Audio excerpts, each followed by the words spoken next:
के लिए आपका और स्वागत करते हैं शो में स्टॉक बॉक्स टेक्नोलॉजीज के सिद्धार्थ राय मंगला का।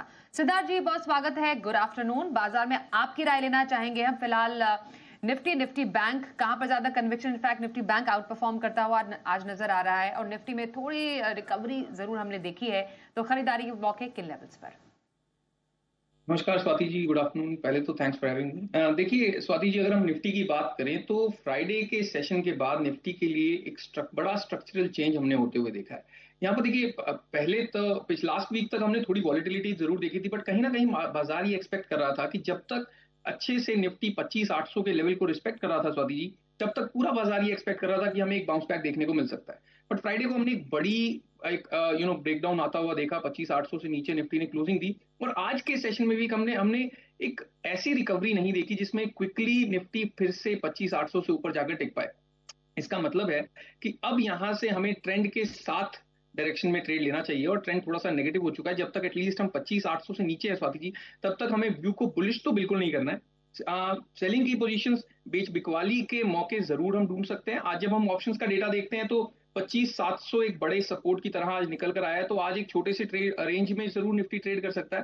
बट 25,700 से नीचे जैसे ही निफ्टी निकलकर कुछ देर अगर स्पेंड करता है तो हमें डेफिनेटली नीचे में 25,550, 25,525 यहां तक की गिरावट भी निफ्टी में देखने को मिल सकती है। तो 25,800 से नीचे जब तक निफ्टी है तब तक व्यू को हमें एक बार के लिए बेरिश रखना चाहिए।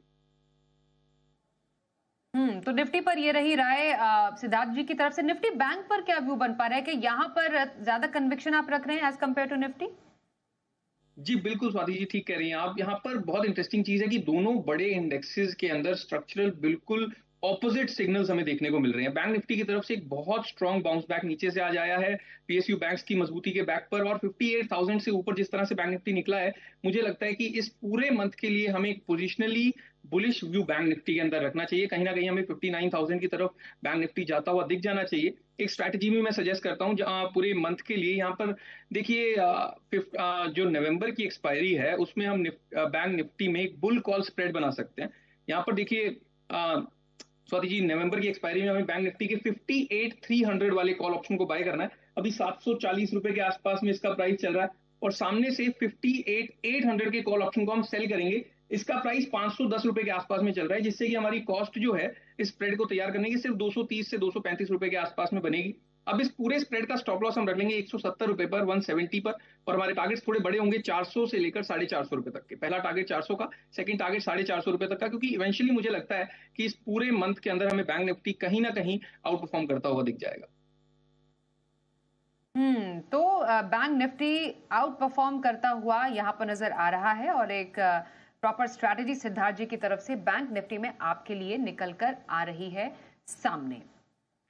कुछ नतीजे आए हैं। टाटा कंज्यूमर्स पर एक नजर डालिएगा सिद्धार्थ जी, क्या व्यू बन पा रहा है? नतीजों के बाद हमने एक स्टॉक में उछाल आता हुआ देखा है। नतीजे हमारे जो एस्टिमेट थे उससे ज्यादा अच्छे ही आए हैं कंपनी की तरफ से। जरा बताइए अब फिलहाल इन लेवल से कोई खरीदारी के मौके? जी बिल्कुल स्वाति जी, देखिए लगभग पिछले एक वीक से ये स्टॉक एक थोड़ी सी ब्रॉड रेंज के अंदर कंसोलिडेट कर रहा था। हायर लेवल्स थे और कंसोलिडेट कर रहा था, तो एक अच्छा सिग्नल है। ऊपर के लेवल्स पर स्टॉक कंसोलिडेट सस्टेन कर पा रहा था। आज जो हमने रिजल्ट्स के बाद रिएक्शन आते हुए देखा है, बहुत अच्छा रिएक्शन है। नीचे के लेवल से स्टॉक जिस तरह से भागा है, ऐसा लगता है कि इस रेंज से स्टॉक बाहर निकल कर एक बड़ा ब्रेकआउट दे सकता है। हमें बहुत आराम से 1200 1220 तक की रेंज के अंदर जाता हुआ दिख सकता है। तो एग्जिस्टिंग किसी की टाटा कंज्यूमर्स में पोजीशंस है तो उन्हें होल्ड करके चल सकते हैं। फ्रेश लॉन्ग पोजीशंस भी टाटा कंज्यूमर में बनाई जा सकती है। उनके लिए हम स्टॉप लॉस को रखेंगे, स्पॉट के लेवल्स में बताता हूँ, 1165 पर हम स्टॉप लॉस रख के टाटा कंज्यूमर्स के अंदर यहां से भी फ्रेश लॉन्ग पोजीशन बनाई जा सकती है। ओके, तो फ्रेश लॉन्ग पोजीशन बना सकते हैं टाटा कंज्यूमर प्रोडक्ट्स में, जिसमें 1220 मतलब 1220 का एक टारगेट और 1165 तक के जो स्टॉप लॉस है, माफ कीजिए, वो सिद्धार्थ मंगला ने आपको बताए हैं। आरईसी पर सवाल इस वक्त हमारे पास आ रहा है विनय तिवारी जी का भोपाल से। सिद्धार्थ जी, आरईसी को जरा देखिएगा, कैसा स्टॉक लग रहा है? 200 शेयर इनके पास 405 रुपए पर उन्होंने खरीदा है। ऊंची खरीद की वजह से फिलहाल नुकसान में है अराउंड 5700 के। क्या व्यू रहेगा इस स्टॉक पर अभी आपका?